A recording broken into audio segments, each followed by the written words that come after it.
All right, guys, today we are at United Ag and Turf. Right here we have a GTU, and we're showcasing how much room you have in this space. We got two John Deere zero turns with multiple Tandem points, so you can have both of them on here and tie them down. We also have the aluminum floor here, so it'll last you a long time. We also have a mud shield to protect your rigs, as well. It comes with a pod light for the darker evenings when you're working late. It also has these awesome Venture tires, so when you're out there in the grass, mud, this thing will look good out there. It also has this awesome thick fenders that's going to protect your trailer for a long time, and it won't get beat up as fast. We have our bifold gate here, easy to use. Pull up with a shock, easy assist. Put your pins out.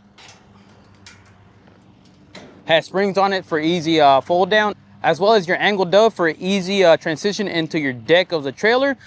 This bifold also doubles as a table. So when you have your landscaping company and you have some stuff that you have to work on, you can put this tab down, you can put it here, and now it doubles as a work table. So you can put your weed eaters, chainsaws, and other components that you want to work on. You have a good workspace. Check out diamondc.com to build your own GTU like this custom here.